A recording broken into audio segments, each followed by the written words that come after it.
collaboratif, parce que ça va être le thème de cette masterclass, et que c'est aussi le principe de ces rencontres. Donc sur une 50aine de minutes, ce que nous vous proposons, c'est d'abord un témoignage, et à partir de ce témoignage, un échange au cours duquel vous allez pouvoir questionner donc l'intervenant, lui faire part de vos remarques, de vos commentaires, de vos propres témoignages si vous le souhaitez. Et nous allons donc, avec Bernard Laurence, parler d'Enedis en nous posant une question, la question de la pratique collaborative au sein de cette grande entreprise et de la manière dont elle peut amener un changement culturel. Alors Enedis, vous connaissez tous. Oui. Si, Enedis, vous connaissez tous, parce que ça vient de changer de nom, mais Enedis, c'est ERDF, ex-ERDF, donc une grande entreprise qui est en pleine mutation. Mutations qui sont, vous le savez, des mutations industrielles, technologiques, qui sont liées aux transitions énergétiques et numériques en cours aujourd'hui. Et puis aussi des mutations dans les modes d'organisation de l'entreprise et dans ses modes de management. Et c'est de ces transformations dont va nous parler Bernard Laurence. L'objectif des mutations en la matière, c'est d'aller dans une entreprise qui est une entreprise de grande taille vers plus de collaboratifs, plus d'agilité et plus de transversalité. C'est un pari, vous l'imaginez bien, dans une grande entreprise où la culture est historiquement plutôt centralisatrice, je peux dire ça, et plutôt hiérarchique aussi. Alors Bernard Laurence, qui est directeur régional d'Enedis, et un ingénieur de formation. Il a fait toute sa carrière au sein du groupe EDF et Gaz de France. Et aujourd'hui, il gère à peu près, alors je ne sais pas si les chiffres sont encore d'actualité, 103 000 km du réseau breton à peu près. Ouais, à 1000 km près, c'est ça, ouais. C'est bien. Et à peu près 1700 agents de la région. C'est vous dire si les enjeux du management sont importants dans cette entreprise avec autant de salariés. On va commencer, Bernard, peut-être pour bien comprendre les enjeux du collaboratif chez Enedis, on va commencer par parler de vous. Est-ce que vous pouvez nous expliquer en quoi votre parcours dans ce groupe, dans cette entreprise, a pu vous marquer en matière de collectif et de collaboratif au regard de la manière dont fonctionne l'entreprise? Jusqu'à aujourd'hui, ou en tout cas ces dernières années, ce qui est certain, c'est qu'on a souvent parlé de collectif, on a souvent parlé d'organisation très pyramidale de l'entreprise, et le mot collaboratif, et en tout cas tout ce qui relève du management collaboratif, c'est quand même quelque chose qui est relativement nouveau dans l'entreprise. Et c'est nouveau dans l'entreprise parce que ces entreprises, vous l'avez dit, gérer en France, 13 500 000 km de réseau, avoir une entreprise de 35 000 personnes, avec des enjeux de performance opérationnelle. Eh bien, comme beaucoup d'entreprises, on a été organisé avec des services centraux très forts, des directions opérationnelles. Alors, selon les époques, les organisations ont bien évolué, mais quand même, un corpus réglementaire, un corpus de politique d'entreprise très fort, ce qui fait que même si on a beaucoup de collectifs qui mettent en œuvre, eh bien, on était quand même très souvent basé sur, encore une fois, une organisation très pyramidale, avec quasiment quelques reprises dans le domaine du militaire, presque, puisqu'on continue à parler d'état-major chez nous. T'entends rien? C'est très fort à côté. Ah oui, c'est pas si ça parle trop. C'est mieux. Là, c'est mieux. Merci, Blandine. Donc, on a des contraintes techniques, des contraintes réglementaires, des contraintes de sécurité qui font, encore une fois, que pour mettre en œuvre notre performance opérationnelle, les activités opérationnelles, on a été très très longtemps dicté par un corpus réglementaire et politique national. Je vais juste prendre un exemple, c'est celui du cœur de métier d'Enedis. C'est l'accès au réseau électrique, c'est beaucoup de chantiers, de travaux qui se font sous tension. C'est-à-dire qu'on expose pas mal de nos collaborateurs au risque électrique de manière importante. Et donc, pour les protéger par rapport à ce risque électrique, eh bien, on a sorti des règles. Des règles qui se sont nourries pendant des dizaines d'années du retour d'expérience, des bonnes pratiques, des moins bonnes pratiques. Et en matière de santé-sécurité, quand on parle de mauvaises pratiques, on parle d'accidents, clairement. Et donc, on a structuré l'entreprise de manière très descendante. Et aujourd'hui, on voit que ça bouge. Alors tout ça, cette histoire, ces règles, cette nécessité de mettre les gens en sécurité, ça fait du collectif, on entend bien, mais pas du collaboratif. Alors on peut se demander pourquoi aujourd'hui changer de doctrine ou de dogme et aller vers du collaboratif. D'abord, l'entreprise, elle ne vit pas hors sol, elle vit dans une société, elle exerce ses activités au quotidien dans les territoires, auprès des clients. Et puis, le monde qui est en train d'évoluer autour de nous, ça nous impacte forcément. On est aussi dans une période où la transition énergétique, elle s'impose à nous. C'est-à-dire qu'il y a de plus en plus de production délocalisée, il y a de plus en plus de comportements clients qui sont en train de changer. Il y a des attentes des clients qui sont de plus en plus exigeantes vers Enedis. Le temps de l'entreprise a rarement été celui du client. Et aujourd'hui, de plus en plus, le client attend de nous qu'on lui crée de la valeur, qu'on soit à sa disposition. Et je vais juste vous donner un exemple, parce que je pense que ça vous est tous arrivé, d'attendre un technicien d'Enedis ou de RDF qui vous l'attendez pendant 4 heures, parce qu'on vous a dit que si vous avez telle ou telle opération à faire, il va venir entre 8h et midi. Et puis, c'est insupportable, ça. Il arrive à 11h moins quart, et à 11h moins 10, il est parti, et vous avez perdu votre matinée. Voilà. Donc ça, aujourd'hui, ça a été accepté, parce qu'à un moment donné, je pense que ça faisait partie du fonctionnement de l'entreprise et de la société, mais aujourd'hui, c'est plus du tout accepté. Donc le client rentre de plus en plus dans les processus et dans les manières de faire de l'entreprise. Et puis les agents changent. On a beaucoup recruté. Les agents changent, et les agents veulent aussi de plus en plus être partie prenante du management de l'entreprise. Et aujourd'hui, on intègre ces nouvelles dispositions-là, pas comme un handicap, mais plutôt comme une opportunité pour aller vers plus de satisfaction client, plus d'engagement des agents et trouver de nouveaux équilibres dans l'entreprise. Ces mutations, vous les vivez comme des opportunités, mais ça débouche peut-être sur le changement de nom et sur beaucoup d'autres changements. Je pense à l'open innovation et également ce collaboratif en interne.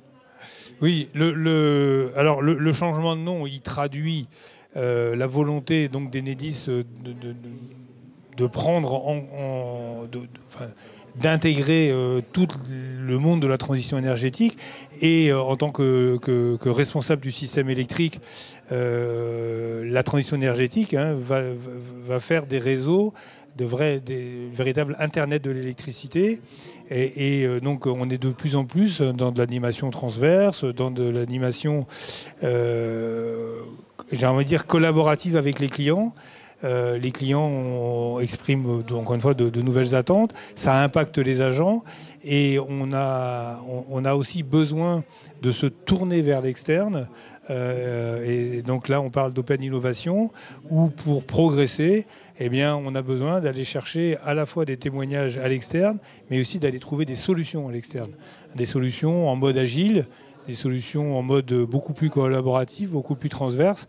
Et un de nos plus gros enjeux, eh bien, c'est de réussir à faire en sorte que l'interne et l'externe se retrouvent autour de démarches, des démarches collaboratives, des démarches transverses.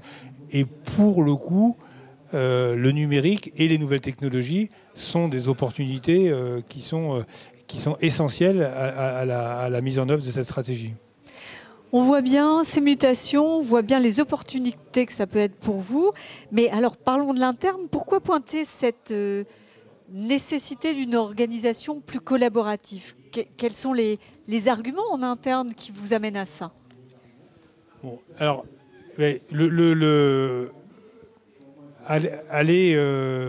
on n'arrivera jamais, surtout dans la période actuelle, avec à la fois des agents qui veulent vivre autrement leur relation à l'entreprise.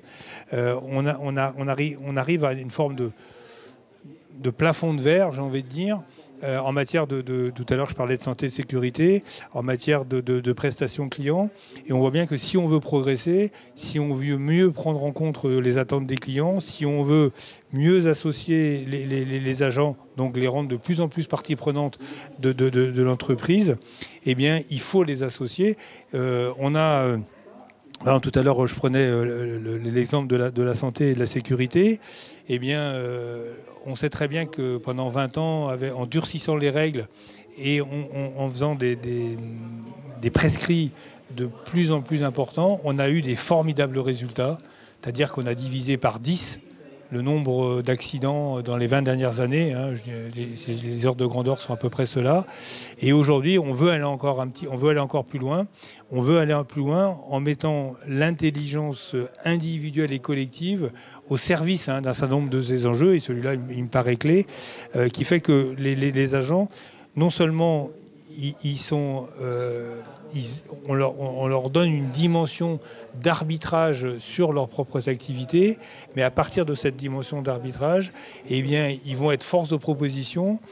Et cette force de proposition, on va la matérialiser à la fois dans notre type de management, mais aussi on va la matérialiser dans la production d'outils, d'innovation, de nouvelles technologies qui vont faire converger un management qui deviendra de moins en moins descendant, de plus en plus responsabilisant, et puis des agents dont certains ont vraiment envie de s'engouffrer dans cette brèche des nouvelles technologies, du numérique. Ils ont envie de créer, et à nous de trouver les bons équilibres pour que le management soit exemplaire dans la mise en forme de ces nouvelles dispositions managériales et de donner envie aux agents de contribuer avec ce qui leur est complètement commun, c'est-à-dire les outils du numérique. Hein. En fait, ça va vous permettre de réincarner les salariés. Vous me disiez quand on préparait que ça avait aussi... Finalement, vous n'aviez pas le choix parce que les métiers, ils changent et que les jeunes générations, dans votre entreprise, de toute façon, n'ont pas les mêmes attentes que les générations précédentes. Les agents dans l'entreprise, on en a eu plusieurs exemples, hein, ils se causent aussi bien maintenant via Twitter que via leur chef. Hein. Donc le management doit intégrer ces nouveaux modes d'échange, de collaboration. On doit les intégrer à plusieurs dimensions, mais enfin en tout cas il y en a au moins deux qui me paraissent essentielles. La première, c'est que c'est au comité de direction et à moi en premier de créer les conditions pour que l'émergence de ces nouveaux modes de management soit réel, c'est-à-dire que on accepte de détacher du temps, on crée des communautés de pairs, on accepte le droit à l'erreur, on accepte d'être remis en cause dans notre management. Ça veut dire que le management, il est à un moment clé, je crois, et c'est vrai pour nous, mais je pense que c'est vrai dans toutes les entreprises, où on doit garder une organisation, une structure d'entreprise qui permettent de la performance opérationnelle. On doit permettre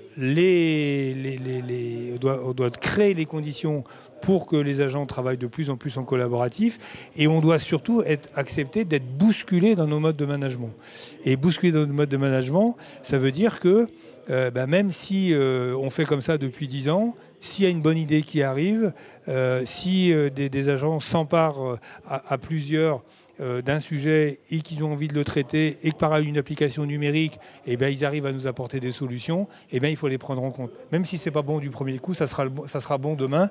Et on développe l'engagement, on développe l'enthousiasme et on met en place un effet boule de neige vertueux. De toute façon, on n'a pas trop le choix, il n'y aura pas de ventre mou. Hein.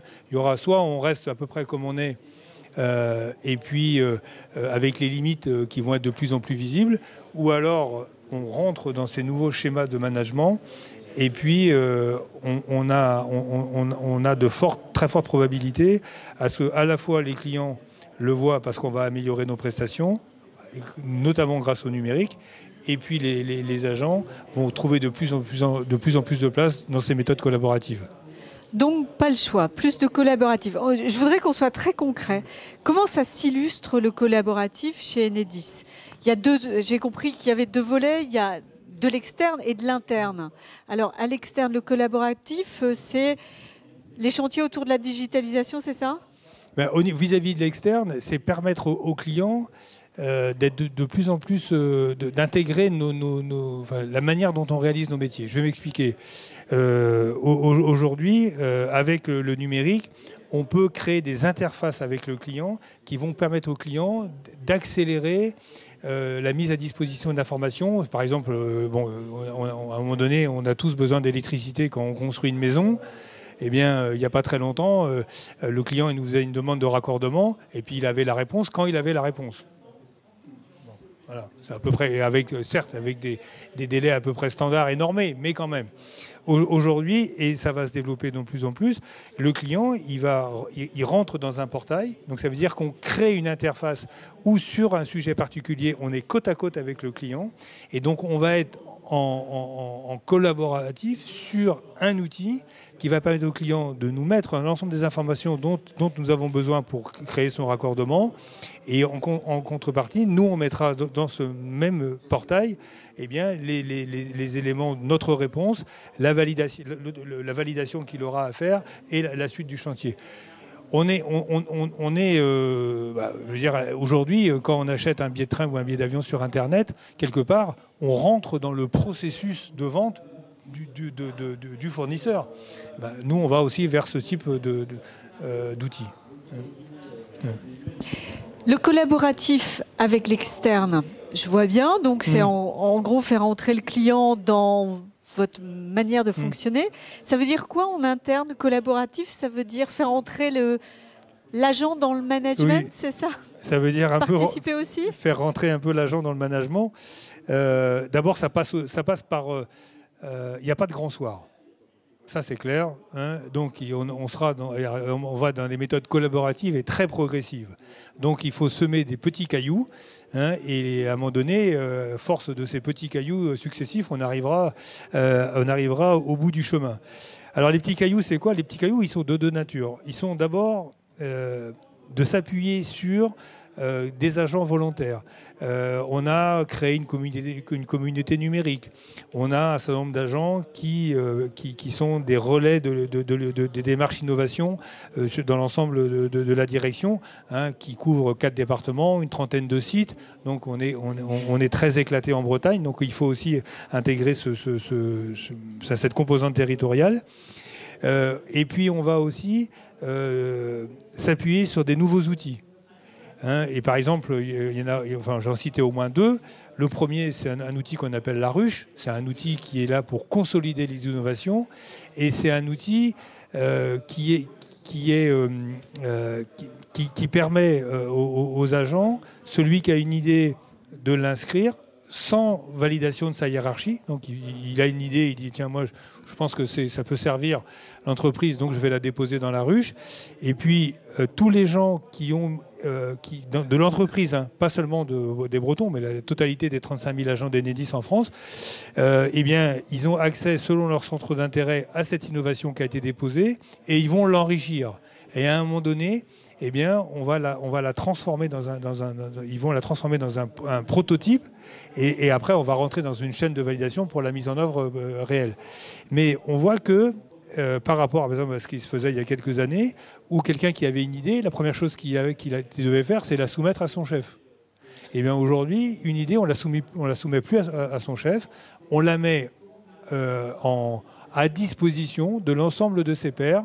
Et puis après, si personne ne rebondit, si personne j'aime, elle peut en rester là. Et si beaucoup d'agents rebondissent sur l'idée, on va la construire, on va la consolider, on va la prototyper, puis à un moment donné, on va la mettre en œuvre. La ruche, c'est comme de l'open source en interne. C'est de l'open source en interne. Après, on a aussi créé des hackathons. Là aussi en interne, sur une thématique donnée, vous mettez les quelques agents à 24 heures dans un bocal, et puis après, il en sort des très bonnes idées. Toujours. On n'a jamais eu de mauvaise surprise sur ce sujet-là. Et puis après, il y a des outils qui sont aussi beaucoup plus techniques. Ici, j'ai vu qu'il y avait une imprimante 3D. Nous, on a aussi une imprimante 3D. Et puis, le fait de... Et ça, je crois que c'est une bonne illustration, parce que le fait de mettre à disposition des agents une imprimante 3D, eh bien, on a des agents qui se déclarent qui mettent en avant des capacités à faire des modèles et à utiliser l'imprimante 3D. Si à un moment donné, nous, management, on ne met pas à disposition cette imprimante 3D, il n'y a personne qui va vouloir venir s'en servir et peut-être développer des modèles pour son quotidien. Voilà. Et puis après, on a d'autres outils qu'on est en train de développer. Par exemple, sur le stand d'Enedis, il y a des lunettes à réalité virtuelle. Eh bien, avec ça, on peut appréhender des matériels de manière virtuelle, avoir les bonnes informations au bon moment, de manière à ce qu'une fois qu'on intervient en réel, eh bien, on a déjà quand même... on a un appui pédagogique à côté de nous qui est essentiel pour intervenir, encore une fois, en toute sécurité. Vous avez aussi lancé une démarche pour une salle de créativité. Alors, la démarche elle-même, elle est sur un mode collaboratif. Tout le monde contribue. Ouais. Alors, moi clairement, l'image que j'avais des salles de créativité, c'est on remplace les tables et les chaises par des poufs, quoi. Bon. Mais je me suis assez vite rendu compte que c'était pas ça du tout. Bon, alors donc, mes jeunes collaborateurs ont mis ça sur le compte de l'âge. Donc, bon. Enfin, bon, on se soigne, même. Et donc, non, plus sérieusement, la salle collaborative, c'est là aussi mettre un espace à disposition avec des outils, de manière à ce que, encore une fois, à partir d'un sujet qui par exemple, qui a été inscrit sur la ruche, ou à partir d'une idée d'un agent, on va les mettre en condition de réaliser leur idée. Voilà. Et puis, c'est en dehors de toute ligne managériale, c'est en dehors de tout cadre prescrit. Hein. Et puis après ces idées avec la salle de créativité, avec l'appui, là on refait le lien en permanence entre interne et externe. S'il s'agit d'outils numériques, on va pouvoir s'appuyer sur les LabFab qui sont à Rennes et ailleurs pour avoir un contact avec l'externe et pour donner sens à leur innovation. Donc vraiment on est sur du pluridisciplinaire entre du numérique, des nouveaux outils, des nouveaux modes de management. Et je pense que transversalité et collaboratif sont complètement indissociables. Il y a une diversité de pistes et de chantiers que vous mettez en place sur le collaboratif, mais on peut quand même s'interroger dans une entreprise aussi importante, aussi structurée, avec un historique aussi fort. C'est quoi les conditions pour que ça prenne le collaboratif? C'est pas évident. Donc, c'est quoi les facteurs de réussite de cette transformation? Je crois que c'est d'abord faire le constat que le numérique et le collaboratif sont rentrés dans la société. C'est plus la question de se poser la question de savoir si on y va ou si on n'y va pas. Et puis après, c'est d'abord une affaire du management. Encore une fois, avec ce que je disais tout à l'heure, hein, le management qui doit accepter, qui doit créer les conditions pour et qui doit accepter d'être mis en cause, d'être bousculé dans ses pratiques. Donc ça, c'est pas facile, mais on doit le faire. Et évidemment, le premier qui doit donner le signe, c'est le directeur avec son équipe de direction. Donc nous, on est résolument engagés dans cette voie. On a nombre de nos managers ont déjà participé à des journées d'acculturation au numérique. Et l'image que j'ai envie de donner, c'est celle des pièces d'Impulse. Il y a des pulses de nature complètement différente. Et aujourd'hui, il faut créer des victoires rapides, hein, montrer que certaines innovations peuvent avoir vite des résultats positifs, faire confiance. Hein, je pense qu'il y a, et faire confiance, c'est aussi en parallèle le droit à l'erreur. Hein, et donc la stratégie, c'est vraiment une stratégie un petit peu effet boule de neige ou pièce du puzzle qui à un moment donné se reconstitue, même si pièce par pièce, on a un peu de mal à le voir au début. Moi, j'imagine que ça prend du temps, on voit bien le management d'abord, enfin les managers d'abord, l'effet boule de neige. Ça, c'est les principes. Après, dans la réalité, j'imagine que des écueils, on en trouve. Bah, évidemment, il y en a, et puis il y en aura toujours. D'abord, il y a un véritable problème de culture. Hein, et aujourd'hui, on ne change pas la culture d'une entreprise, encore une fois. On a un coup de cuillère à peau et on a un grand soir. Non, il faut vraiment le faire de manière progressive. Et puis, je crois que il faut accepter les challenges qui sont devant nous. Il faut accepter les nouveaux outils. Il faut faire confiance à la fois à ce que nous disent les clients. Donc on dit, c'est faire rentrer les clients dans l'entreprise. Il faut traiter leurs attentes. Il faut faire confiance à l'ensemble des agents, s'appuyer sur ceux qui ont la plus grosse appétence au numérique, montrer que ça marche, et puis après constituer le socle qui va faire que on aura de plus en plus de réussite et on va vraiment faire évoluer l'entreprise, quoi. Ça, c'est la question du temps. Mais j'imagine que dans une entreprise comme la vôtre, il y a des craintes aussi. Il y a des gens qui freinent. Vous dites les managers d'abord. Mais faire plus de collaboratifs, ça peut inquiéter, non? Surtout si effectivement c'est une culture bien ancrée. Voilà. Bah, d'abord, il y a cette notion qui est peut-être celle je vais l'appeler la perte de pouvoir. On se dit, si on accepte que de nombreuses idées viennent du bas et qu'on va les intégrer dans notre système de management, c'est clair que c'est moins confortable qu'une organisation pyramidale où ce qui part de la pointe se diffuse tranquillement vers le bas et c'est accepté, et pris en charge par tout le monde. Donc ça, c'est véritablement un écueil. Un deuxième écueil, c'est qu'il faut que les outils fonctionnent. Hein, le monde du numérique ou le monde du SI, c'est pas un monde certain.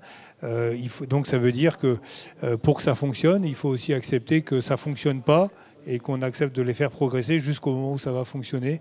Donc et puis après, je crois qu'il faut générer de l'envie, de l'enthousiasme par la confiance qu'on va placer, sachant que on n'est pas hors sol. Hein, on est vraiment une entreprise avec des clients qui attendent des prestations. Et il faut qu'on fasse tout ça dans une période de profonde mutation, notamment liée à la transition énergétique. Pour développer cette culture nouvelle, vous avez mis en place des actions. Je crois qu'il y a du travail en réseau qui est développé, vous favorisez aussi les initiatives personnelles. Comment est-ce que vous avancez? Comment est-ce que vous poussez toute l'entreprise dans cette direction? D'abord, aujourd'hui, il y a une cinquantaine de managers d'Enedis en Bretagne qui sont aux 360 possibles. Ça, c'est l'ouverture à l'externe, c'est très important, parce que ça montre qu'on n'est pas seul, hein, que tout le monde est en train de faire le chemin. Après, on fonctionne beaucoup en communauté. Hein, la communauté des responsables des chargés d'innovation, les communautés du numérique, et après ces gens-là, ils vont décliner ou ils vont essaimer leur réussite, ils vont essaimer ces nouveaux modes de management de l'entreprise, et puis ils vont donner envie. Hein, parce que quand on parle de culture d'entreprise, on parle aussi beaucoup d'engagement, d'implication. On voit bien que nous, on a dans notre ADN, hein, l'engagement vis-à-vis des clients, les voitures bleues, le travail qu'on fait pendant les tempêtes. Voilà. Donc on voit bien que là, on a des engagements qui sont qui sont très forts de l'ensemble des agents, et bien, les modes de management collaboratif associés au numérique, ben, c'est aussi leur donner l'occasion, pas que dans ces périodes assez exceptionnelles, mais au quotidien, d'être vraiment impliqués dans le fonctionnement de l'entreprise. Tous ces outils aujourd'hui, est-ce que vous êtes ces outils et cette démarche plus collaborative, est-ce que vous êtes en mesure de mesurer ces effets ? Alors, d'un point de vue, enfin, si on voulait mesurer des effets par de la performance opérationnelle ou par des résultats financiers, c'est clairement non. Voilà, hein. Par contre, ce qu'on voit, c'est que, eh ben, on a des lignes managériales qui deviennent de plus en plus fluides. On a des réseaux entre pairs qui fonctionnent de mieux en mieux. On a des agents qui ont envie de s'engager. On a des outils qui permettent d'aller vers une meilleure connaissance de leur métier. Par exemple, on va développer des techniques sur le e-learning. Hein, bon. Et on voit qu'il y a une mise en mouvement qui est en train de se passer. Encore une fois, le chemin sera long. Il y a encore parsemé d'embûches. Mais aujourd'hui, les signaux sont quand même sont positifs et on commence à avoir des innovations qui sont des vrais leviers d'amélioration à la fois pour les agents qui réalisent l'activité, mais aussi pour la performance de l'entreprise. C'est particulièrement intéressant de pouvoir suivre ce changement culturel chez Enedis parce que, comme vous l'avez rappelé au début, c'est une entreprise avec une histoire, avec une culture. J'aimerais bien que vous, en conclusion, avant de passer la parole à la salle, que vous nous disiez ce que vous en retirez, vous, de ce nouveau cap, de cette nouvelle manière de travailler. Qu'est-ce qu'il faut en retenir ? Ce qu'il faut en retenir, je pense, c'est que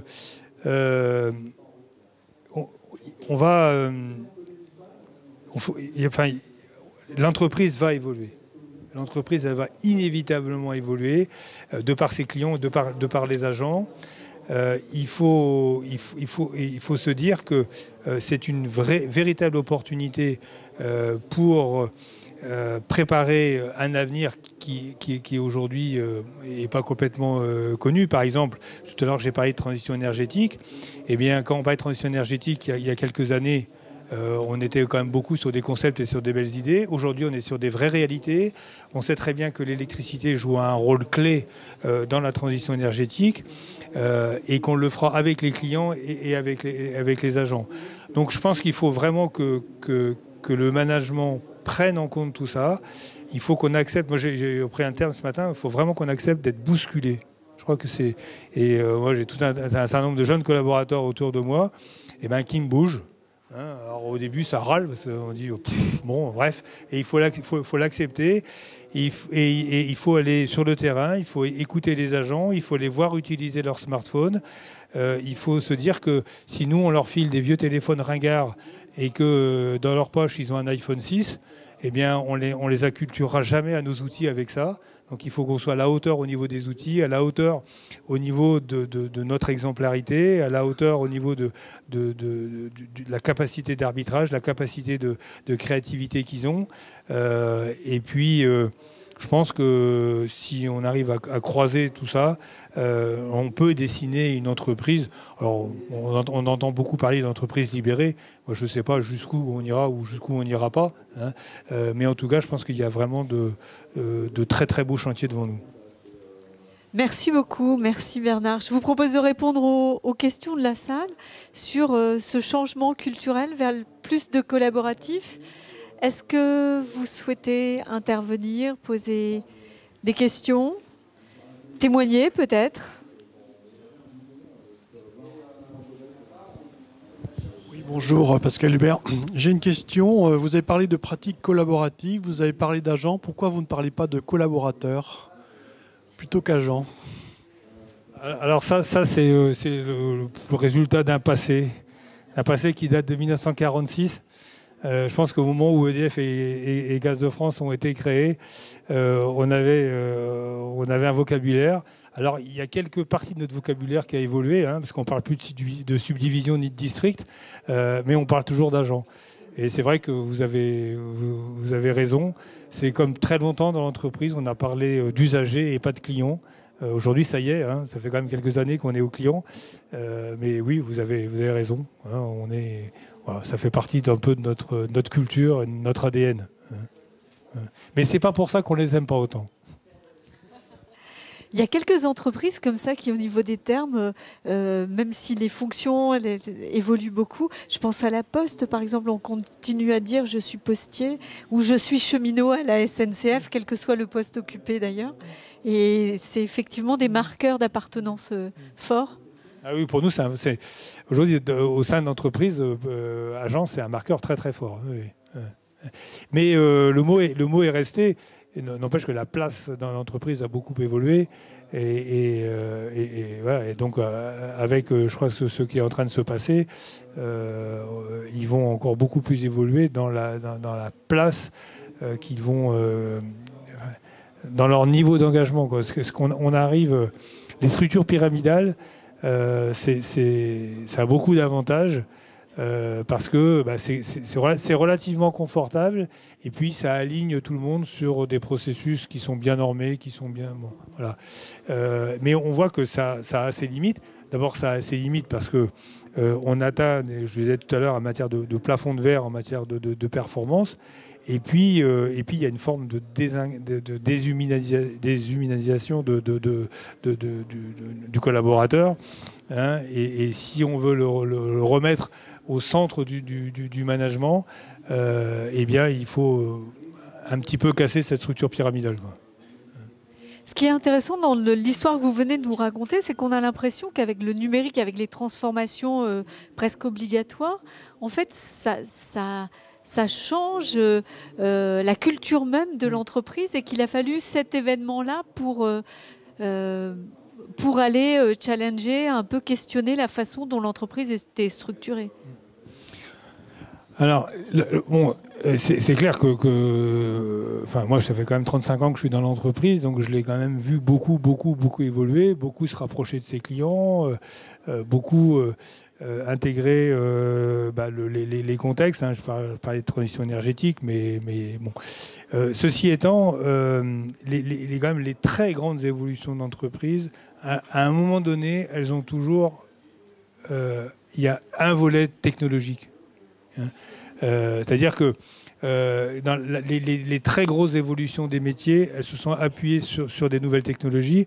Par exemple, quand il y a eu l'avènement de l'informatique, moi j'étais encore dans l'entreprise quand le relevé des compteurs, ça se faisait à la main et c'est sur des cartes perforées, quoi. Voilà. Et l'arrivée de l'informatique, non seulement ça a permis de sécuriser toute cette chaîne d'activité, mais en plus ça a modifié le travail des agents et ça a modifié leur regard à l'entreprise. Voilà. Et aujourd'hui, on est à une autre révolution qui est celle du numérique. Là, ce qu'on sait, c'est que les agents, et les plus jeunes en particulier, s'en sont emparés pour leur propre vie personnelle. Bon, à nous de l'intégrer dans leur vie professionnelle. Et je pense que le numérique, c'est à la fois une opportunité pour travailler autrement, et c'est aussi un accélérateur de bonnes pratiques, de mise à disposition d'informations, de partage de données. Et je pense que s'il n'y avait pas l'avènement du numérique à la vitesse à laquelle ça se passe, nos entreprises n'évolueraient pas non plus à la même vitesse. Merci. D'autres questions ? Bonjour, je m'interrogeais sur la place que vous donnez aux organisations syndicales dans votre démarche collaborative. Alors, vis-à-vis bon, alors là, pour le coup, il y a plusieurs réponses. Il y a une première réponse qui est de dire, voilà, on est une entreprise qui a sa propre régulation sociale, avec des dispositifs qui sont très conformes au Code du travail et puis au fonctionnement des entreprises dites électriques et gazières. Donc, moi, je préside un CE, on a des DS, on a des CHSCT, voilà. Moi. Donc, c'est-à-dire que de ce point de vue-là, je veux dire, quelque part, les outils du numérique ou la démarche collaborative n'ont pas apporter, si on regarde uniquement au sens la dimension réglementaire du fonctionnement d'entreprise. Après, moi je préside un CE. Ben aujourd'hui, l'ensemble des partenaires sociaux qui viennent en CE, je suis le seul à pas venir avec mon ordinateur, par exemple. Donc ça veut dire que le temps réel est aussi dans la régulation sociale. Les outils amènent le temps réel dans la régulation sociale. C'est-à-dire que nous devons aussi travailler avec ces conditions-là. Mais le temps réel, il est entre les organisations syndicales et la direction, mais il est aussi entre les organisations syndicales et les salariés. Hein. Et aujourd'hui, ça veut dire que c'est d'autres modes de fonctionnement pour nous vis-à-vis des partenaires sociaux, mais pour les partenaires sociaux aussi vis-à-vis des agents. Et donc là-dedans, quand je dis que nous, on avait notre chemin à faire, et bien eux aussi, dans cette relation-là, ils sont en train d'évoluer. Dire nous, les sacro-saintes réunions syndicales à la prise du travail, c'est en train de disparaître. Par contre, ils sont tous sur les réseaux sociaux. Hein. Voilà. Donc ça ne change pas, si vous voulez, sur la dimension réglementaire, organisée de la régulation sociale. Par contre, ça change beaucoup dans la manière dont elle se vit dans l'entreprise. Est-ce que j'ai répondu à votre question ?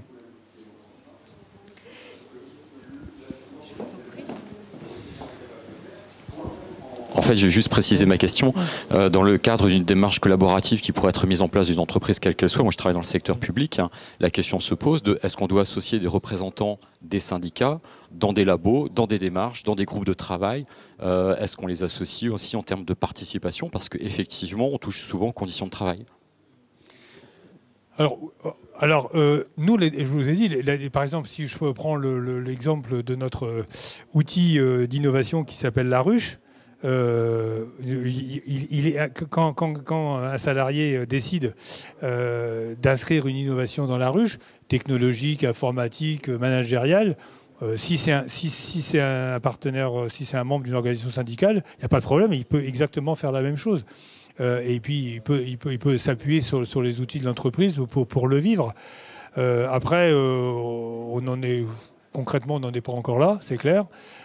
Par contre, moi je suis attentif à ce que on parle de ça entre nous et donc dans les réunions de délégués syndicaux, dans les CHSCT, c'est l'impact de ces nouvelles technologies, ils sont à l'ordre du jour des organismes statutaires.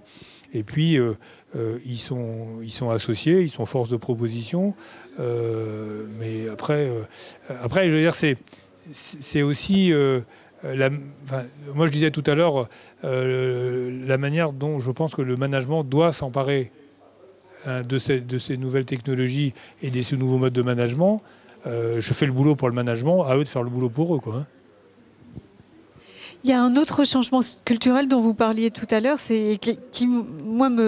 j'étais très surprise quand on a préparé que vous m'en parliez, c'est les questions de sécurité. Vous en avez parlé tout à l'heure. Il y a des exemples très concrets.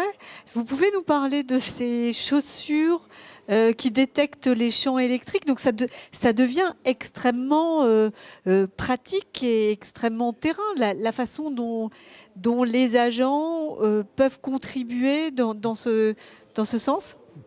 Oui, je disais tout à l'heure qu'en matière de santé et de sécurité, on s'est vraiment appuyé sur les retours d'expérience de tous les événements pour décliner des politiques, des règles et du prescrit. Et donc on arrive à une très très forte progression en matière de résultats. Parce que moi, mon premier boulot, le matin quand je me lève, c'est que l'ensemble des agents qui sont placés sous ma responsabilité se recouchent le soir en bonne santé.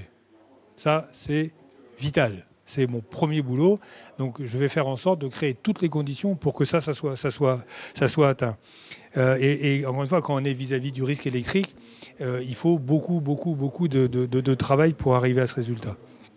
Ce qui a changé il y a quelques années, c'est qu'on s'est dit, si on veut vraiment améliorer les choses, il faut intégrer plus l'humain qu'on ne le fait dans nos procédures. Dans le quotidien, évidemment, dans la réalisation de l'activité, c'est l'humain qui le fait.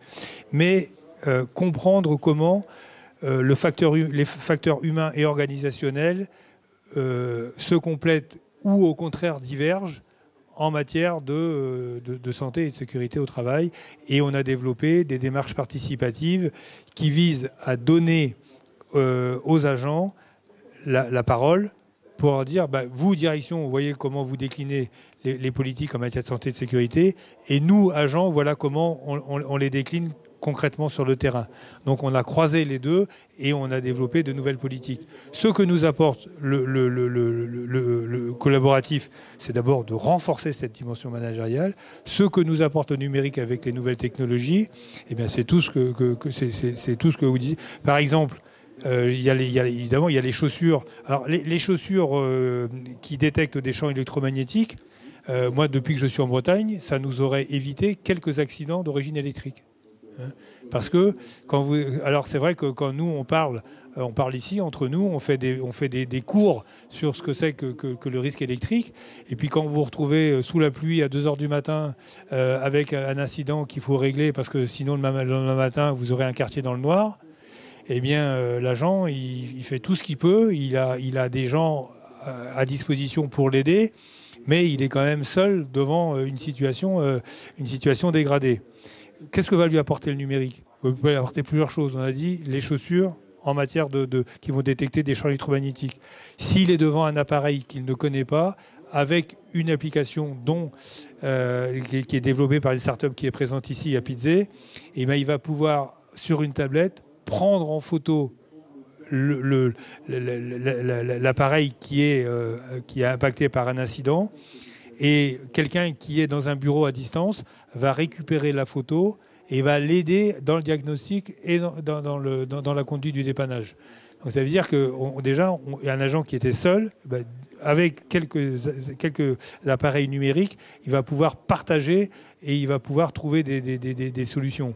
Par exemple, sur des chantiers, on a des balisages qui sont le balisage routier qu'on voit sur le domaine public. Et bien demain, il y a des techniques qui existent, qui sont des balisages avec des faisceaux laser. C'est-à-dire qu'aujourd'hui, on dit à un agent, à partir du moment où il y a un balisage, il ne faut pas y aller de l'autre côté, puisque l'autre côté, c'est une zone à risque. Il y a du danger. Mais n'empêche que s'il y va, il y va. Alors qu'avec des balisages par des faisceaux laser, s'il franchit le faisceau laser, ça mettra hors tension l'ouvrage qui est de l'autre côté du faisceau. Voilà. Donc on arrive comme ça, à la fois, c'est toujours un ensemble, c'est de la complémentarité. On est vraiment dans le ou. Il faut vraiment qu'on ait des démarches qui soient structurées, des politiques d'entreprise, qu'on associe les agents dans la mise en œuvre, parce que c'est eux qui sont les mieux placés, parce que c'est leur activité au quotidien, et il faut qu'on y associe la technologie, la nouvelle technologie. Et je pense qu'aujourd'hui, ce qui fait la force de la période qui s'ouvre devant nous, c'est que cet assemblage des sciences humaines à travers le management, de l'historique, de l'expérience de l'entreprise, qu'on associe après avec plus de nouvelles technologies et de numérique, eh bien, on est à une période où ces choses-là sont complémentaires et travaillent ensemble. Merci. D'autres interventions, questions ou remarques?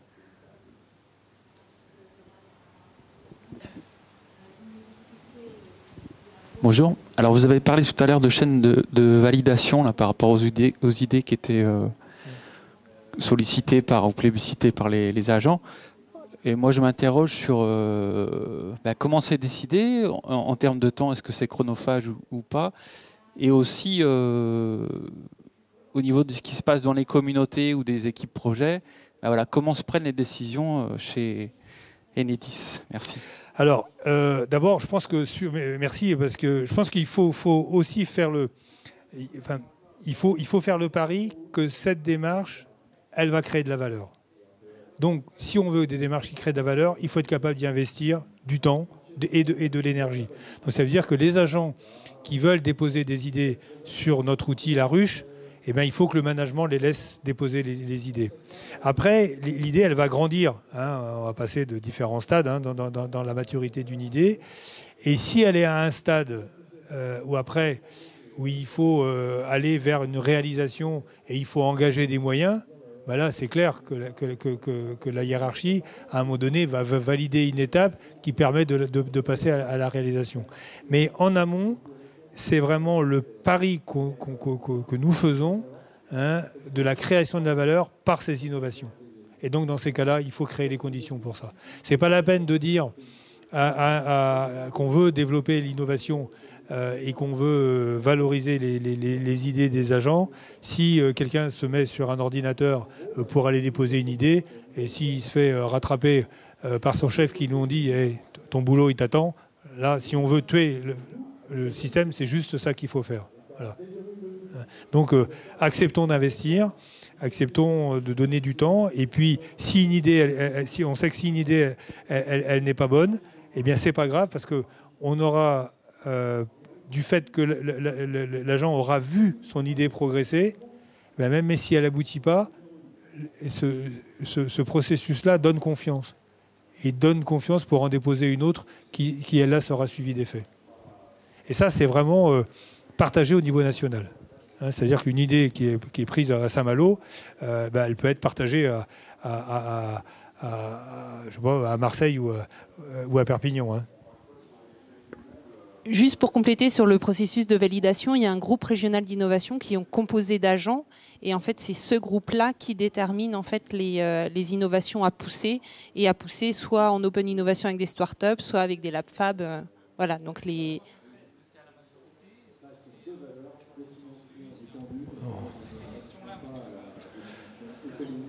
Alors c'est clair que ce qu'on va viser, c'est des innovations qui soit vont apporter du confort.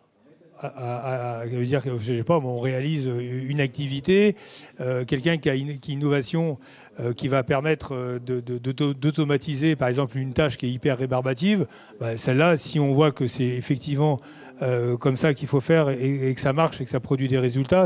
Bon. Après, tout à l'heure, j'ai beaucoup parlé de santé et de sécurité. C'est clair qu'une innovation qui va être un rempart de plus en matière de santé et de sécurité des agents, celle-là, voilà. Après, il y a des innovations qui apportent aussi de la performance opérationnelle. Donc on a quand même une grille de lecture. On ne veut pas s'enfermer dans des critères trop étroits. Par contre, on a quand même quelques grands enjeux au niveau de l'entreprise, et c'est l'adéquation avec un de ces enjeux qui va nous permettre d'avancer, quoi. Merci beaucoup. Je crois qu'on est quasiment à 15h. Le temps que nous nous étions donné est écoulé. Merci beaucoup, Bernard. Merci à vous. Je crois qu'on peut l'applaudir.